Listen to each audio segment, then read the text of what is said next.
Cork in the North is back. It's me and Aaron again this week.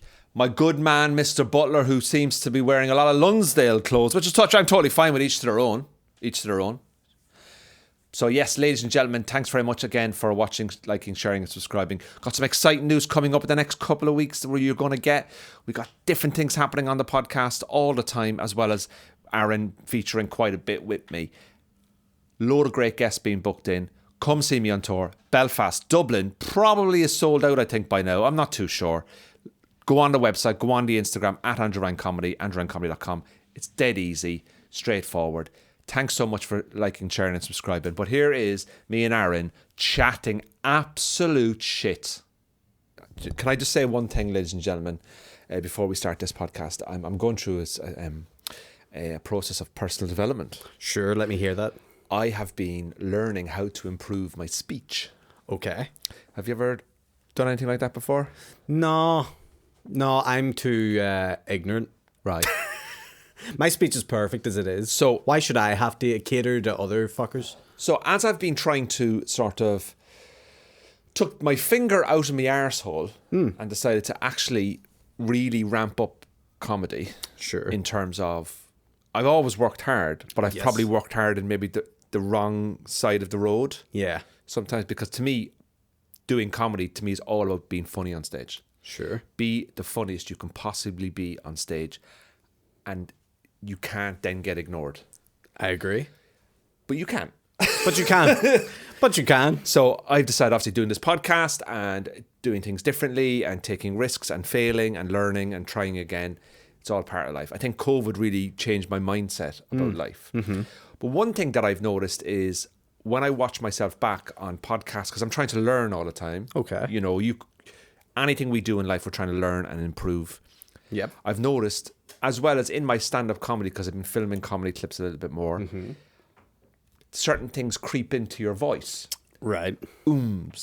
As, right. So you'd be like, Andy, and do you know, like, ooh. Yes. And I thought I need to try and tidy that up. Yeah. So I started to research how to tidy your speech up. Okay. Now, did you notice there, when I said I started to research how to tidy your speech up, I then didn't speak. My mouth closed. You're taking a pause. A pregnant pause. You have to close your mouth. You do. Whereas before, I would be like, so I started to do a bit of research, and what I found, I would say, what I found. Now it's like, I've started to do a bit of research. What I've noticed. Yeah. Do you see what I mean? See the difference? Yeah. Oh, completely different. And I think the issue with that is, not the issue, but what people, sometimes the problem is, people are afraid to leave silence. Yeah. Silence is your friend. Silence is your friend. There's nothing wrong. And I think it comes from stand-up as well, because especially when you're first starting off, you're nervous, you're afraid, you want things to go well, so you feel like, I gotta get the material out as quick as possible so I can get the laughs as quick as possible and then move on to the next bit and next bit. And I think that's where it maybe comes from. But the more comfortable you get with yourself, the more you start to realise there's nothing wrong with just taking your time and just being in the joke. Yeah, so I've been looking at ways to try and tidy up my speech. And what I found is, and I've started to practice it. That's good. And I was watching this video on YouTube, and the guy was talking about, he said, the key thing to do is to stop these as, and is that when you finish saying something, just close your mouth. Just close your lips. Because the and the can't come out then. It can if I do that. Exactly. Yep. This is the most ridiculous. This is ridiculous. Oh, it's shocking. Do you ever hear people that go like, I don't want to hear myself back, I don't want to watch myself back? We're in an industry where we kind of have to look at ourselves back. Yeah. And listen to ourselves back to try and understand jokes, approaching jokes, rewriting jokes. Yep. And when I've been listening to myself back, I've noticed that I'm saying and ahs a lot. Right. And now there's nothing wrong with saying and ahs. But I think from our industry point of view, and I look at some of the top comics, I was watching like Bill Burr recently, I was watching a load of people, and I just realised that these guys, they don't do the and ahs. Correct. As much as I did them. Yeah. They're obviously, they may have a performance coach, I don't know. But it just looks a lot. Anthony Jeselnik is a great example. Absolutely. Anthony Jeselnik is a phenomenal stand-up. He's very dark.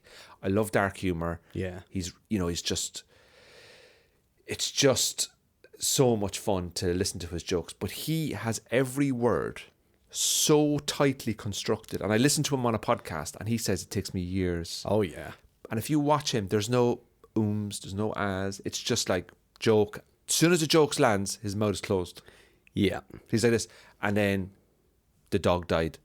Big laugh. He's like, and then the dog died. Whereas me, he was like, and then the dog died. So anyway, the thing is, right now, what we're looking at. Yeah. See the difference. But do you know what? At the same time, too, I think you can go too much the other way, where someone like Jeselnik, that's perfect for him and his persona and how he does comedy, and he found his method that worked for him.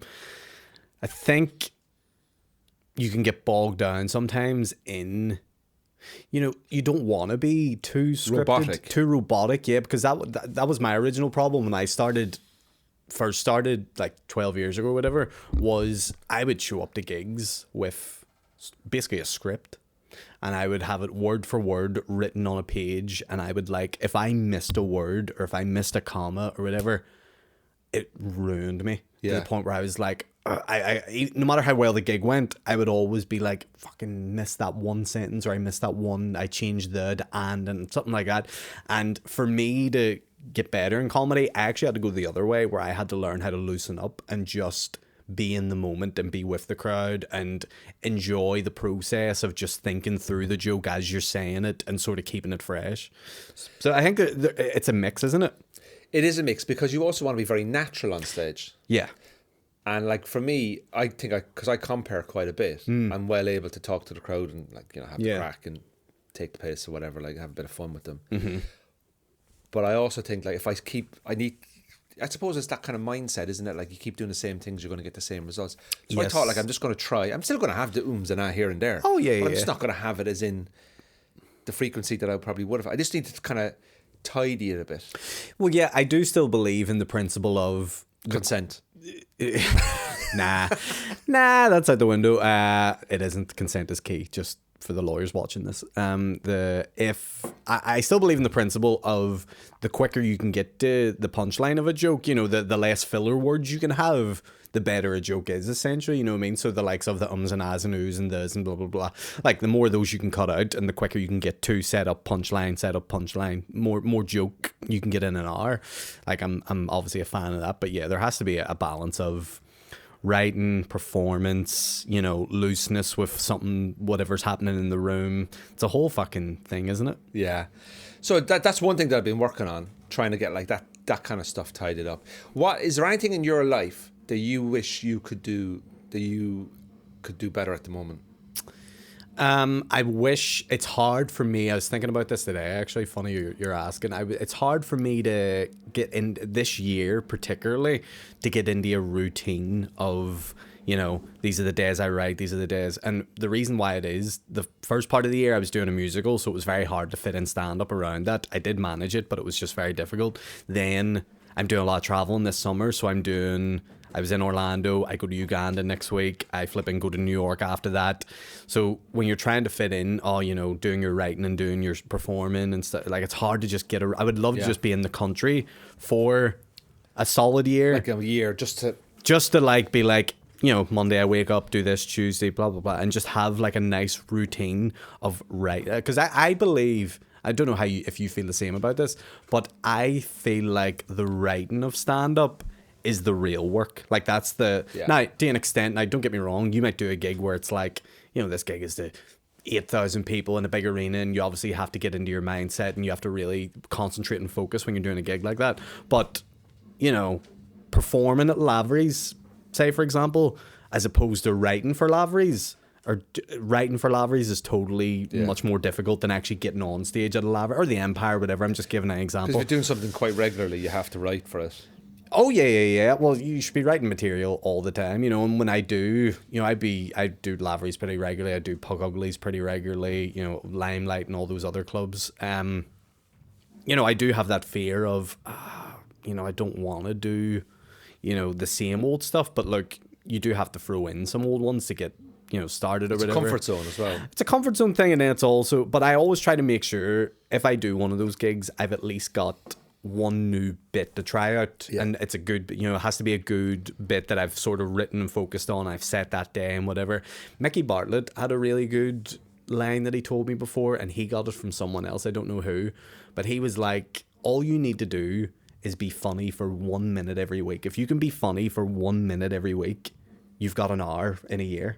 Because you 52 weeks in a year, so if you come up with 1 minute, that's an extreme example. You come up with a bit that's maybe 3 minutes long, 4 minutes long, whatever. Yeah. But his whole thing was, if you can just have like that one bit a week, where you can just get a new bit, you'll eventually over a year you've got a routine there, And so I sort of try my best to stick by that. But again, in Florida, I didn't do it. I was fucking out working, having fun and stuff like that. So there's but you also have to experience life for you to write material. You do. Yeah, that's part of it as well. Like you sit at home all day writing, you're not living your life. So, I can write material because, say, when I was in New York recently, I've got material now from New York. Yeah. So you have to experience life. Travel's a good way to do it. For you to write material. So I wouldn't feel kind of like guilt. I wouldn't feel like bad. I understand the routine type of thing. I have quite I have a decent routine at the moment. Like, I don't really work Sundays and I don't work Mondays. That's pretty good. I should do that. But I still work in the day. I just don't go out at night to travel to do gigs. Right. Tuesdays maybe. See, I did an M there. This whole speech tidying thing up it's getting not better. Going well. It's getting better. Tuesdays, the odd gig, and then Wednesday or Thursday I might have to go to England on a Wednesday or a Thursday morning and stuff like that. So, but when I'm in England, if I'm in a hotel, I tend to use that time to write because it's like I can't do anything else. Yeah, I can't there's no distractions here. So why I need to use this time? Yeah, I guess I would like to be better at writing. Because, I'm when I am out of I would usually write. I have like a set place in my house where it's like I go to this table, I sit in this chair, I use this pen, but I'm very it's almost like ritual, not ritual, but it's like a habit where I feel like I need these things to create a good environment for me to write in. So then I always think to myself, I'd love to, when I'm at the airport, I'd love to just sit with my notebook and just maybe go through stuff. But I find it so hard. It's very difficult, yeah. And even when I'm on the airplane, I'm like, I've got 8 hours here. And it's like, I don't feel like writing up here. Just, People think you just sit down and write a show. They're full of shit. Yeah. If you meet a comic and the comic says, do you know what I find is really funny? You go, say you do a Glee or a weekend in London, or you're in Glasgow Stand. You've done stands, have you? Never, right? So if you're at Glasgow Stand or at Glee or something, you get a hotel. They give you a hotel. You might be on with the same 2 or 3 comedians for that weekend, and some of them might be staying in the hotel. So I'd say they might have come up from London or come up from Ireland. So you'd be like, I'm on this weekend with Aaron Butler. And I arrive at the gig on a Thursday. I'm like, Aaron, we're here for the weekend. Great, man. Good to see you. Aaron, tomorrow, do you want to go for lunch? I can't, man. So much writing to do. Straight away in my head. A, he's full of shit. B, he obviously doesn't like me. That's okay. Yeah. C, you've loads of writing to do. If your writing was that important, you wouldn't be in fucking Glasgow. Yeah. Yeah. You would be back home where you live in London, working in a studio. I just think a lot of it is when I came back from New York, I couldn't sleep. Okay. I tried to go to sleep at 1 a.m. 4 o'clock in the morning, I'm hoovering the house. It's now bright. I've been there, yeah. It's now bright. You wake up and you go, oh my God, this is insane. Mm-hmm. That to me is my best writing time. Really? That early hours of the morning? I wrote a joke when I came back from New York, and I did it in Dublin the following night and I got a round of applause. Wow. And the joke was this. It was a difference between working in the public sector and working in the private sector. Mm-hmm. I've worked in the private sector, I've worked in the public sector, and I'm self-employed. Yeah. So I've done all 3. Yeah. And I compared the public sector to the private. I won't give away the joke because it's currently on my tour, which is November. Dublin is nearly sold out, by the way. Tickets are available at AnnaDuranComedy.com. Thanks so much. Very nice. Dublin's nearly sold out. I'm very excited. Congratulations. Where in Dublin are you playing? Dirty Duck. Oh. Yeah, so it's nearly lovely stage there, lovely little theatre room and all that. Lovely. So it's nearly sold out, and if you're not there, I'll know. Nice. He'll know. So I did it that night in Dublin, and I got off stage and I went, I'm a fucking genius, man. I am a fucking genius. So I was comparing working, but the joke is obviously taking the piss out of the public sector. Right. I went to England 2 days later and I did the exact same joke. Silence. Wow. It just shows you, like, there's no... Like, sometimes you'll probably notice as well, you'll have a bit that you know always kills, and there's just one night it doesn't kill. And you go, why? What was it? What was the formula? What energy did I give out that was so wrong? Yeah, and it's so, like... It's so unpredictable in terms of there's so many variable factors of stand-up. There's the audience, the room, the comedian themselves, you know, what's happened earlier that day in the news or whatever. It's just like all these extra factors that we have no control over that decide the outcome of, is this going to get a big laugh or is this going to get just a, yeah, it's all right, you know? And that's why it is such a difficult profession per se, you know? It is a difficult profession, yeah. I was talking to a friend of mine who is single again. He was married. Were you talking to yourself in the mirror, eh? I've never been married, Aaron. I know, I meant to say that before you said the married bit, and then it was too late. It was already on my mouth. Yeah, I've never been married. Congratulations. No kids. Yes. Never engaged. Yes. Fucking not even close. Yes, I feel like looking at you is me looking at my future. What's the age gap between us? Well, I'm 33. Right, so there's 7 years between us. I'm telling you, I'm going to tell you this, Aaron. When you get to 4, so we're quite similar. It's just the age gap, which doesn't make a difference. I would not, even though I'm 40, right, I don't feel 40. I don't feel I look 40. I'm not tired. Yeah. I'm not, my life isn't restrained because I have kids. Right.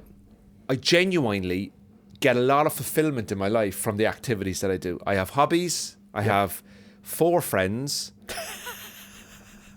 None of which live in Belfast. Yeah, I was going to say. That's why I leave a lot. Is that your quota? I can only have 4 Do you ever friends. can I ask you a question? If you had a massive incident tomorrow, how many people in your phone could you ring that you know will drop everything and come and help you? Wow, that's a great question. Define like massive incident. Like if I like you wake up, you get bad news news from a doctor. Aaron, you've got bad news from a doctor. You need your family. You need people around you to kind of help you through the news. How many people do you think you could ring that would go, I'm on the way over? I think I've got about 6 or 7, maybe.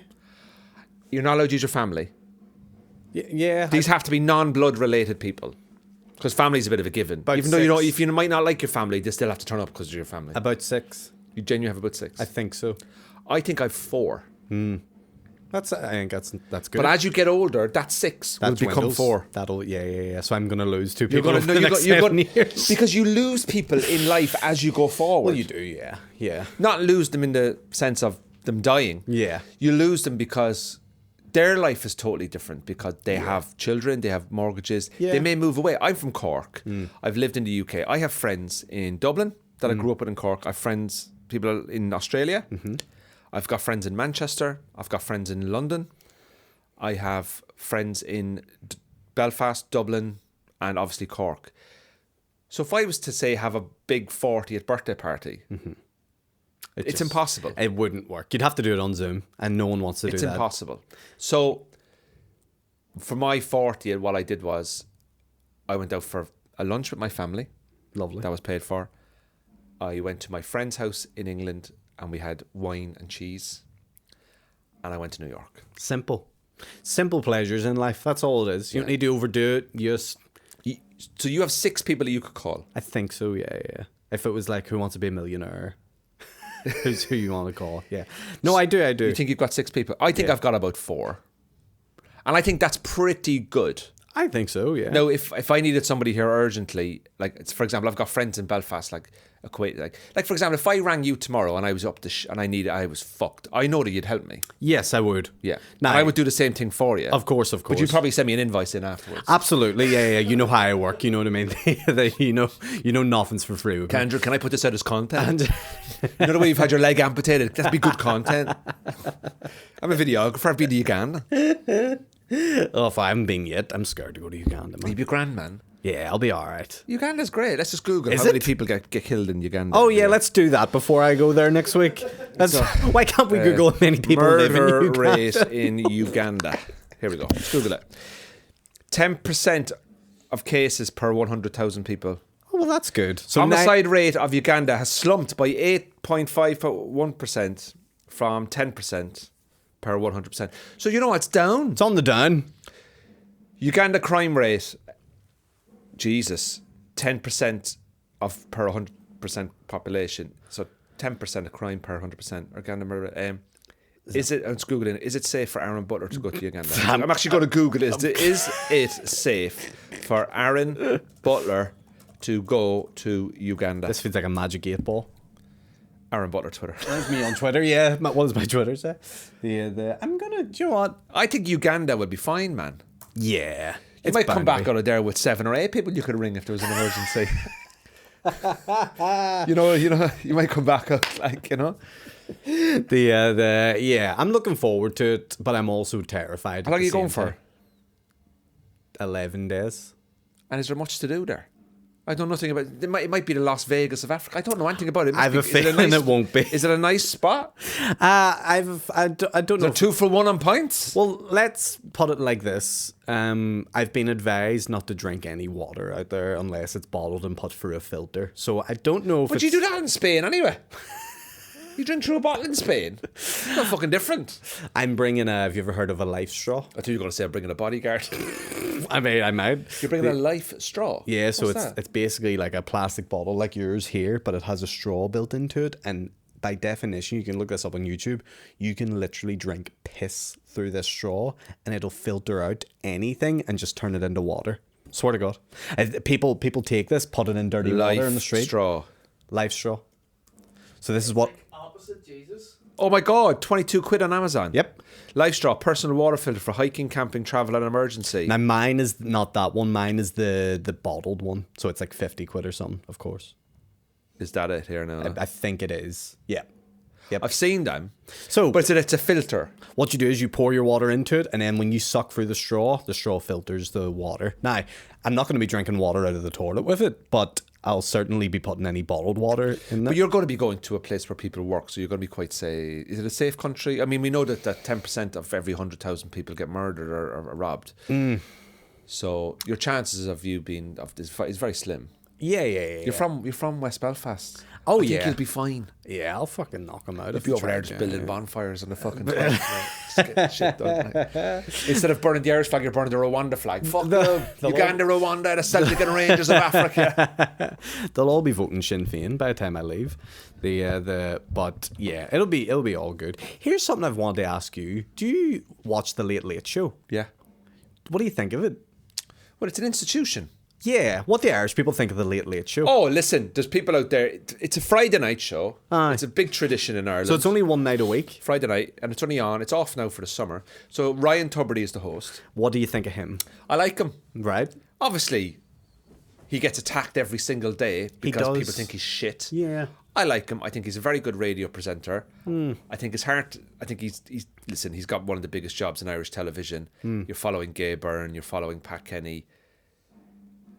His interviewing style sometimes I think is really good, and sometimes he gets it wrong. I think sometimes I'll never forget. There was a few people on. I won't name them, but he kind of skirts over issues, and I think he could kind of dig deep a little bit more, especially if you've got people on who've caused controversy or said things that they shouldn't have said or did stuff. I think he's perfectly fine. I think he's the best we have at the moment for that job. I like the Late Late Show. I think it is interesting. It's it touches on topical sport, film, gives people a voice. It's very important to the national conversation. It's not everybody that goes on it's for me, but it's not designed to be for me. It's designed to cover a broad spectrum of society. And I like it. And I think, in a few years' time, if Ryan is still there or he moves on, someone else will come in and take it. But it's an Irish institution. It's like Match of the Day. Would you ever want to do an audition for it or something? Like, say Ryan decides to leave. I want to host it. Would you want to host it? I'd love to host it. I want to be a chat show host or a radio host. I went through a phase where I was like... That's why I'm tidying my speech up, if you noticed. That's a good way to do it, yeah, no doubt. I went through a phase where I was like, I would like to do that. And for years, I was like, I would love to do a fucking show in Northern Ireland. It was like the Late Late Show. Yeah. So we don't have one. But then as you... Let's create one. Well, I could, essentially. But then as you get older, you sort of realize, actually, I don't know if being involved with like an RTE or a BBC or whatever would be, because you look at what we can do here. We can do anything here. Fucking do anything, mate. We can curse. We can fuck everyone. Exactly. We can do exactly like that. We can talk about issues that are sensitive or delicate. We're not bound by facts because we don't get facts right. No, exactly. We are full of shit. We don't have to please anyone. But the moment you moved into that realm of you're an RTE guy now, or you're whatever. Oh, you're pigeonholed, and your salary is... Yeah, and you have to be clean living. You have to fucking watch your image. You can't go out on the Saturday night and get shit-faced and be seen like with shirt off, shouting in the middle of Dublin going, I'll fight any man! I'll fight any man! If I seen Ryan doing that, I'd be very happy. But also, it's like, I would love to give something a go like that, to try and see if I... My worry is current affairs. I think if you put me on a sports panel... Right. I've done podcasts on sports before, and I've always done okay because I'll only go on the ones that I kind of know my sport, that I can actually add a bit of value. I have felt really that if I sat down now with a politician, which we are trying to get politicians actually onto Cork in the North, I'd love to get Michelle O'Neill on this because I found out recently Michelle O'Neill was actually born in Cork. Oh, no way. Yeah. That's so So I'd like to get her on. We have asked the DUP to come on, but they can't make it because apparently the protocol stops them from being British. So anyway, I'd love to get Michelle O'Neill. So my challenge is, can I have a good conversation with somebody who's probably a lot more knowledge about me than certain subjects? How do I balance that? Because I imagine someone like Ryan Tubridy or Parkinson, would they have had researchers? Oh, yeah. Can you touch on the 5 following areas and then just leave the conversation flow? Oh, yeah. I'd imagine they have to have some sort of prep process for someone coming on, and yeah. I mean, I don't know the ins and outs of it, but I would like to create my own show here for BBC Northern Ireland, with an Irish guy from the south hosting a show and showing and basically coming up with an idea that is inclusive of all 7 communities that live in the north. 6 communities. Sorry, we're going to have a massive Uganda community soon. Led by Aaron Butler, spirit leader. We just see him landing on premium platinum services in Dublin.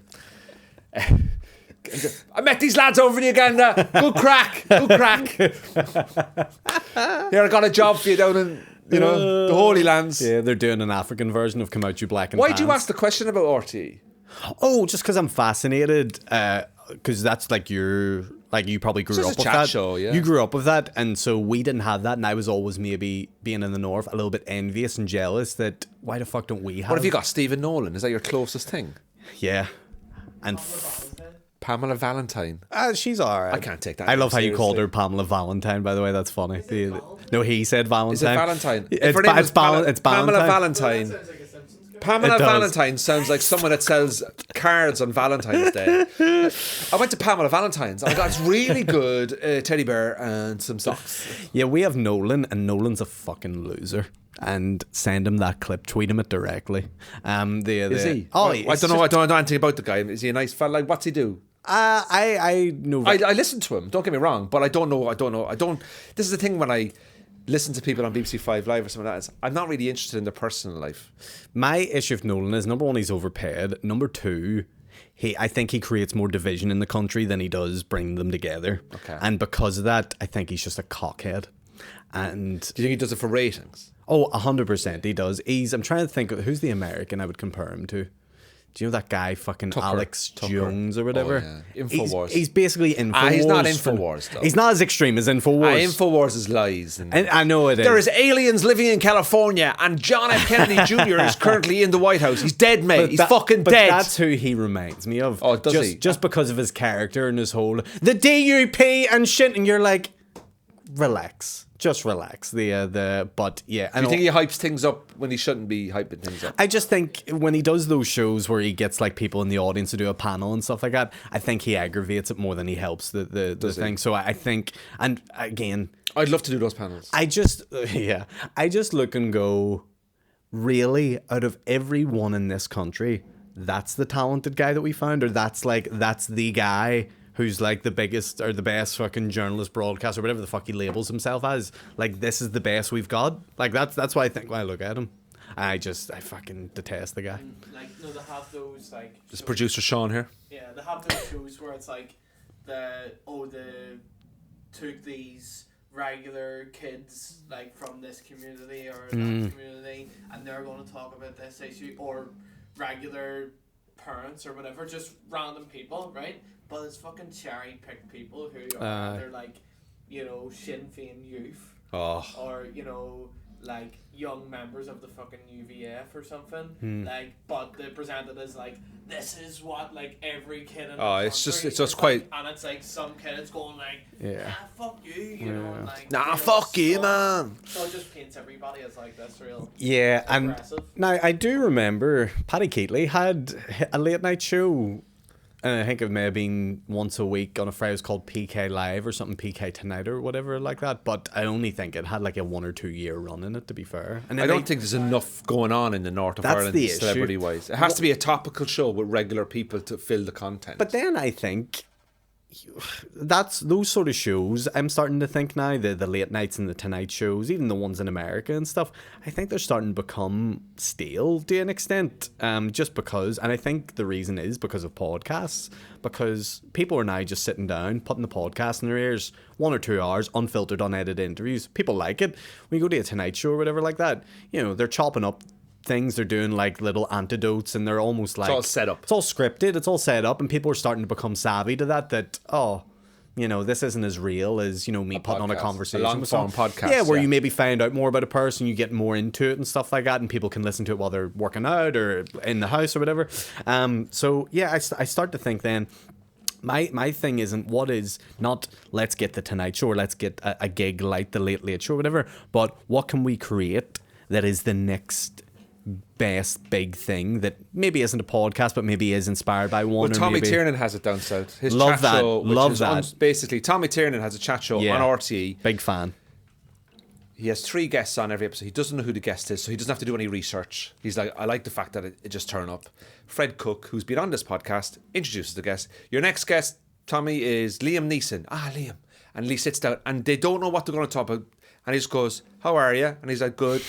And he says, so, how are the kids? Yeah. And some of these conversations just go off. Yeah. And they get really sad and they get really funny. Yeah. And you're kind of like going, this is fun. It's pure raw energy. Yeah. That's something that I love. And yet finding that is difficult because, you know. The things like some safe shows, you know, like you have your Jonathan Ross goes, oh, we got whatever, fucking Nicki Minaj is promoting a new film, or a fucking, what is she? Is she an actress or a musician? Singer.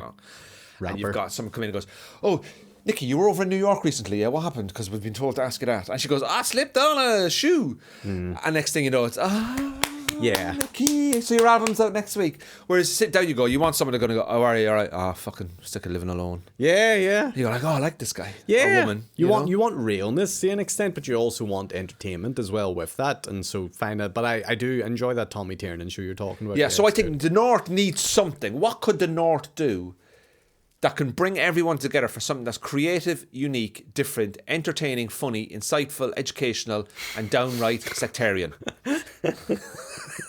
Oh, wow. Somebody said something to me the other day in a bar, which I thought was a good idea. They says, why doesn't, like, they were saying, oh, like, I love the, like, Mudblood, and they were talking about this as well, and, like, it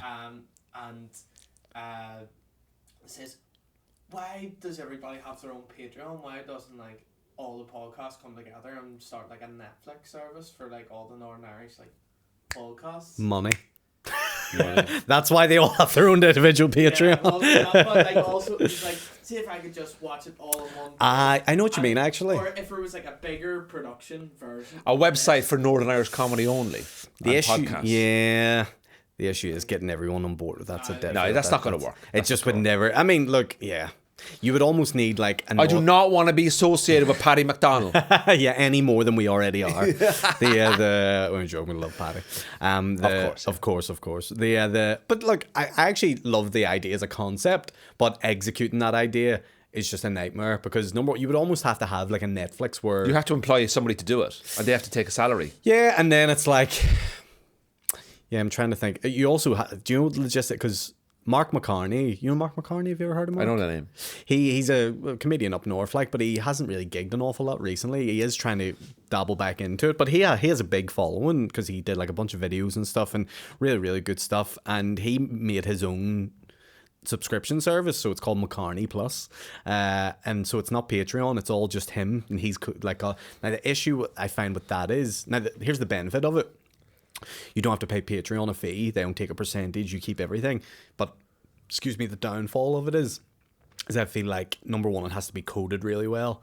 And number two, because you're dealing with people's bank details and stuff like that. Yeah. So then you have to. That's why you're paying Patreon a fee, because they're doing all that. Essentially. So then you have to then look into data protection and blah, blah, blah. So I don't know how far he's looked into that sort of stuff. I'm sure he has, because it seems to be running really well for him. And he's got like, I think he's got like I don't know many subscribers, but I think it's a good load, you know.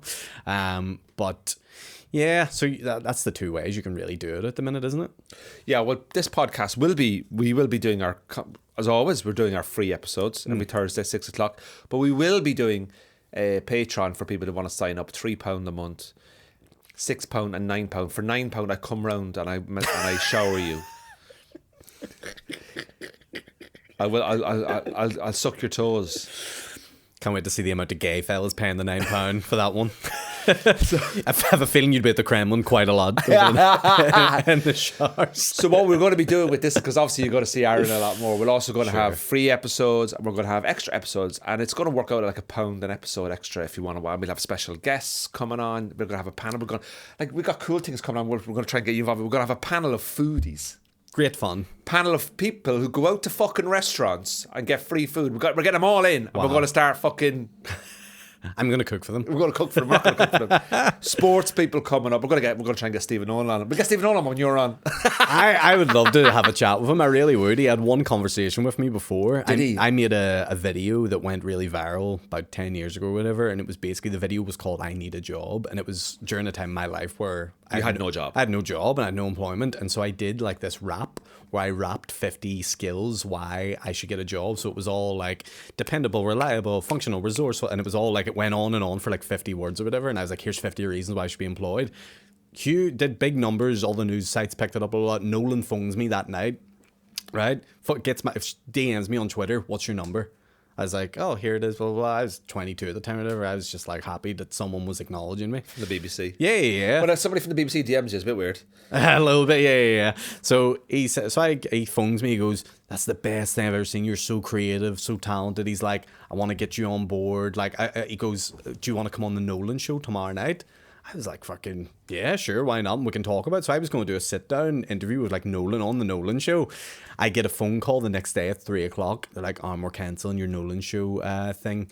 We've just found about your racist tweets. Well, here's what it was. In the video, so the video I have things like, you know, leadership, teamwork, you know, I have all these things coming up. So for teamwork, I have like a graphic of like, you know, a team working together, and I have a graphic for this. During the leadership one, I put up a graphic of a Nazi flag. And so, ironically, by the way, it was ironic. It's a joke. I get the joke. Yeah, it was stupid. Like, if you were to see the video, you'd be like, oh, okay, that's fine. But yeah, so they then pegged onto that and were like, actually, and I never heard from Nolan again. Here's what annoys me. He literally, that phone call that night, he stayed on the phone with me for like a half an hour. And I mean, like, didn't fuck up about, you know, so great, I need to help you. I can see the talent, all this sort of stuff. Never heard from him. It was the Nazi flag that brought you down.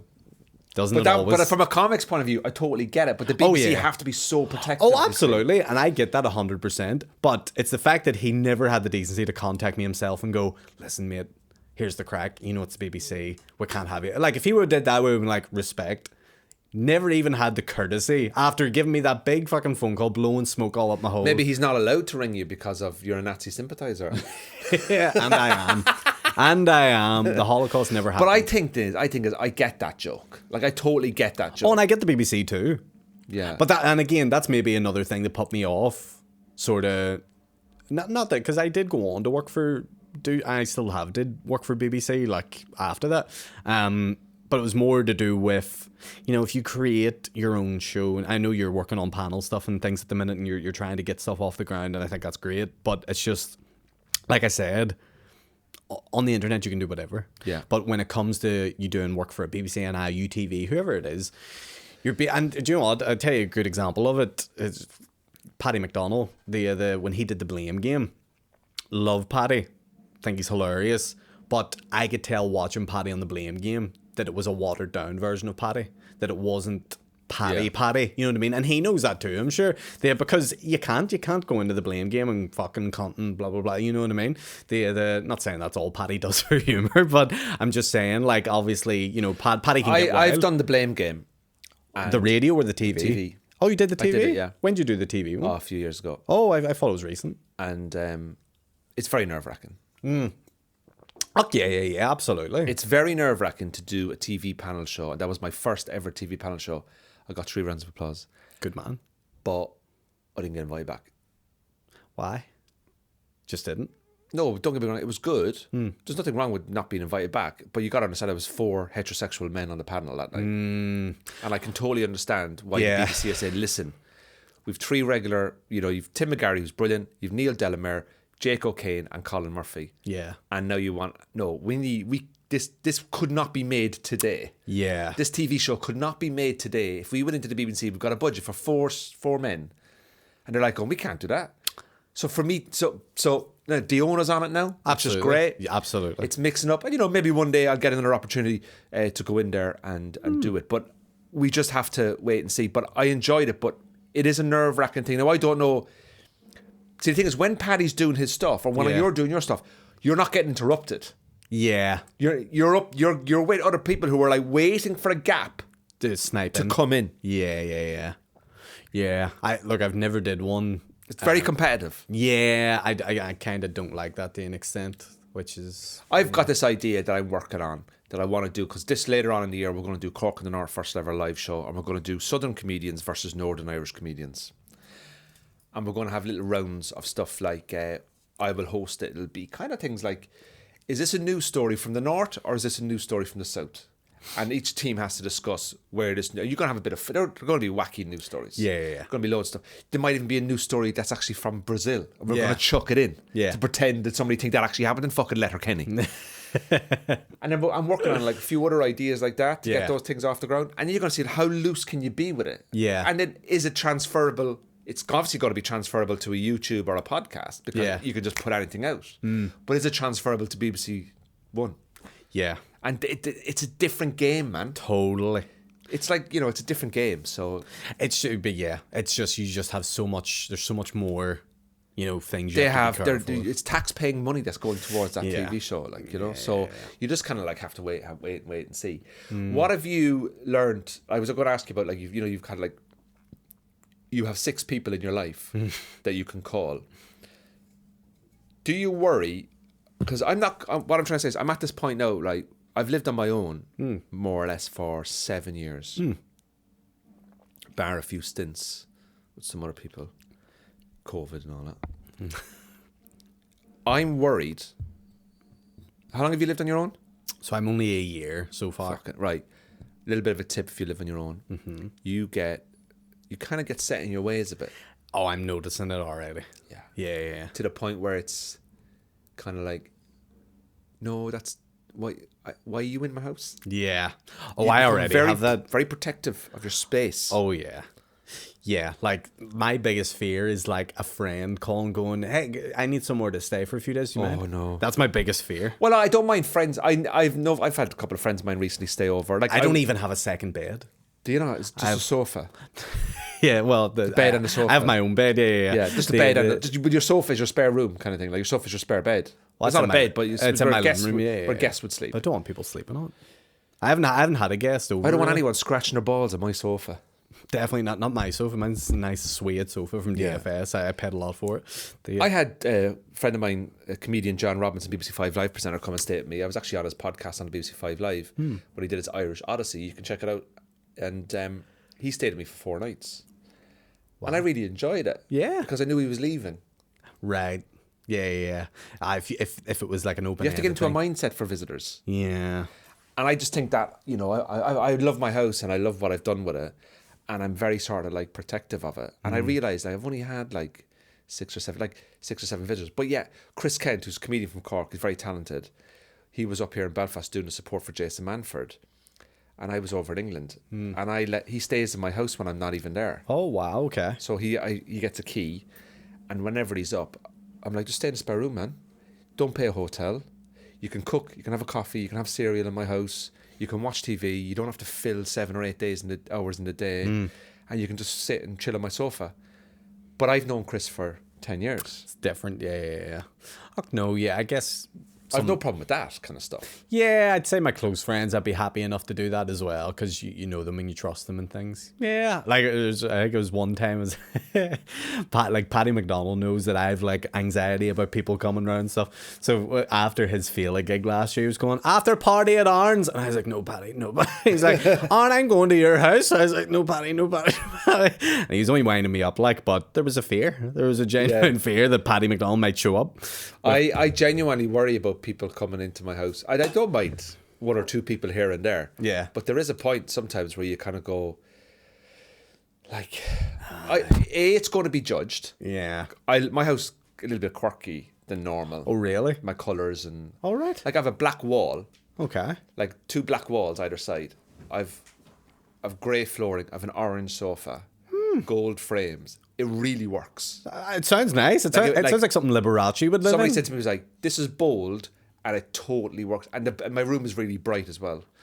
And I've got. Someone said to me recently, I have a good eye for interior design. Now, I'm not saying I'm, I just kind of like a little offbeat and track stuff. And I had someone in my house maybe a year or 2 ago come in, and the first thing they did was like complain. They were like, oh, I don't like that. And I was like, well, where's your house? Yeah. Well, I live with my parents. Well, then fucking shut up then. Exactly. You don't even have a fucking house. It's my fucking house. I do what I want. Fucking piece of shit. Yeah. and you'll never buy a house. Do you know why? Because you're weak. Yeah, Shane Todd. You're weak. But yeah, no. Fuck, I do like living alone, but yeah, you can get very set and comfortable and be like, Do you get lonely living on your own? Never. Neither do I. I don't. Never. And like, and maybe it's because we gig and we go out during the week and we see people and we're around other comedians and stuff. And then by the time you're finished, you're like, I'm ready to go home now. I'm ready to have a day or 2 chill. Yeah. Day 2 on a sofa. I'd go hit a few golf balls. I can go down and see my aunties or my cousins. I want to go do have a good mix. Is it driving? Driving range. I'll That's what I take want to do. Yeah, we'll go do that at some point because I've never did it, but I've always wanted to. But yeah, I've been on golf courses and I've worked on them and stuff for film shoots and things, but I've never. You've never actually played the game. Never actually hit a ball. Don't tell Kieran Bartlett.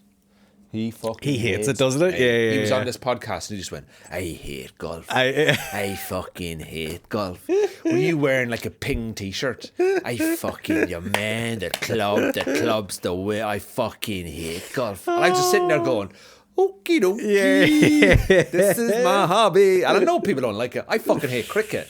But don't go around slagging it off. Yeah. So it doesn't bother me. What are your sports? I know golf one of them. We've done this fucking... Have we? Golf, rugby, hurling, golf, and soccer. I follow 4 or 5 sports. That's you. Mine's is just UFC and boxing. Is it? Yeah, just violence. Violence. Aaron Butler wakes up, he chooses violence. I like men on men, wrestling, oily, tan, nice, muscly, steroids. Oh, it's like being in dildos. It's like being in Ballymean. Ballymean on a Friday. Steroids. Dildos. Ballymean on a Friday. Yeah, that's what I like. But no, Did you ever do UFC? Oh, I've trained boxing before. I've trained a little bit of wrestling, and that's I would never. You're too pretty to get beat up, Aaron. I appreciate that. It's more, it's hard. You know what I mean? It's like. It's hard, Aaron. It's hard. It's Aaron finds life hard. Oh, I'm playing golf. Oh, it's difficult. But the thing about golf is you can play on your own. That's true. Anytime the weather is up, you can practice on your own. You can travel with it. That is good. You're not part of a team, and you're always progressing and you're always learning, so it's always interesting. Now, the downside of golf is it's too fucking expensive. I've heard that's quite expensive. I lost a golf ball the other day. That golf ball cost me £3. Like, I thought you were going to talk about like joining a club or something. Like you're talking about a £3 golf ball. Yeah, but you could lose 3-4 golf balls in a round. So that's £12. It's £12. Ooh. Yeah, but you know me, Aaron. I don't like paying for convenience. But I remember it hitting. I was playing down Clandyboy, which is a phenomenal course down in East Belfast, and I was playing. Not in the east. It's in Bangor. Oh, Bangor. Well, it's that area, like. Don't fucking north, south, east, west me here, man. It's down there, like. Sorry, it is. It's East Belfast. It's basically west. It's in Cork. When you drive up to the Clandyboy golf course, you have to drive past flags of the Queen Elizabeth. unfortunately. And and then when I get up onto the first tee, I'm like, where's that fucking house with the flag? I just shift the driver face, and I'm like, no, I do not do that. It's just a bit of comedy. All right. Have you ever played in Hollywood golf course? No. No, The Royal. Would you be allowed in there? Because I don't even know. Do you know what? I went down to Royal Belfast. Is that what it's called? Royal Belfast. I went in to have a look. Because I filmed that course. I've drone footage that phenomenal. whole course. It looks good, doesn't it? I made it look good when I filmed Did you do the it. drone? Did the drone you? I did basically I outsourced the drone to someone else who then did it for me, you and got then commission, of if course, you could, innit? Andrew, I'm in business. Let me tell you this. I went to Royal Belfast recently just to go and have a look, and you parked up, and it's like the building is just phenomenal. Yes. And I walked in, and there's like a how would you say, an order of the day thing that's happening. So like in the such and such suite, there's a meeting, and then here's a wedding and all that. Walked in, and so I was kind of like, just like looking around at that, and this woman in reception sees me, and straight away was just like, "Who's this guy?" Comes straight out. They to know. me, and they went, "You okay? Can I help you?" And I was like, "Oh yeah, I just." And I was in my golf gear. And I was just like, just having a look. She just went, "Okay," and then out of nowhere, I just went, "Do you do weddings?" I like how you. I'm not getting married. She was just like, "Do you do weddings?" And she went, "It's just for members only." And I went, "Oh, I get it now. Oh, I get it now." I love when you're. So we weren't allowed to walk around because every room was in use. But we said, "Look, I'm just having a bit of a look. That's all." So I walked out, went for a walk, went up to the pro shop, went into the pro shop. You know, really nice, really nice people. Went and looked at the first tee, looked at the first hole, and I just thought to myself, "This is the oldest golf club in Ireland, and it's nearly the second closest to my house. I've not played it." And I said to the guy, "How much is a green fee here?" He went 100 quid. He went, Is that bad? like, Port Rush is 200 odd, 250 quid. Right. For 100 quid, this better be fucking decent, like. Oh right. But apparently it's a really good course, so. Well, it's on like the coast and stuff too. You get like. But if you views go of out with a water and member stuff. of Royal Belfast, it's much cheaper. So I just want to say, if there's any members of I know a Royal member. Belfast that play golf that would like to have me on their golf team Chaperone. one day, I'll go out with you. Just give me a message on Instagram at Andrew and Comedy. I'm not paying fucking 100 quid. So if you pay 100 quid, that gets you access to play. Is that what it is? 18 holes, yeah. Oh, I'd just do that. Oh, of course I will. Listen, the most I've paid for golf is I paid £260 for a round of golf in Dubai once. Wow. And I lost my phone on like the 15th hole no. and the last 4 holes. I was so anxious about my phone, but somebody behind us picked up the phone and dropped it in a half an hour later, but I couldn't enjoy a quarter of the round. That's sad. Was it like fifth of the round. super hot in Dubai when you were playing? It was unplayable. Oh, really? Like, you know when you go somewhere and I'm a 23 degree man. Okay. That's your 23 to limit? 25 is me. I function amazing up to 25 degrees. Once it gets past that. 25 degrees. This is unhealthy. This is you're taking the piss. You're taking the piss. So for me, I go on holiday in September and I go, what's the maximum heat? And they go, oh, it's 25. And I'll go there now. You're good. Yeah. But I've been to Dubai where it's like 35, 40. You just sit in a hotel like that. That is sickening. And then I've stood outside. It is, if you ever put your hand in the oven to get your chips out, it's just wave after wave. It's just, oh my God. That's why they all leave Dubai in the summer. Yeah. Orlando was quite hot. Like it was about 30 degrees when I was out there. Did you can you okay in the sun? Yeah. I can manage and like I just get on with it. I'm the fact of 30 kind of guy. I do 50. Oh yeah. And like the reason why people are like, oh, you come back very white, and it's like, yeah, I don't want to get burned. Yeah, I don't want to get skin. I'm the kind of guy that'll put sun cream on my arms, but I forget my face. Oh, that's the worst. Or I'll do my arms and I'll do my face, but I'll forget the neck. Oh, you'll always forget. I'll like, always a little forget some part of my body. little patch. And people are like, why you fucking do that on your ears? Oh, my ears. Oh, fuck my ears. No, I overdo it. I'm pretty sure I do like 2 layers as well, just to make sure. But yeah. But the spray's the best. That mist, have you ever got that? The Factor 50 spray? Yeah. Oh. I wouldn't use anything else. I'm like spraying it out. Yeah, cologne, doubling up. Cheap Andrew comes back. Spraying you out like a mouthwash.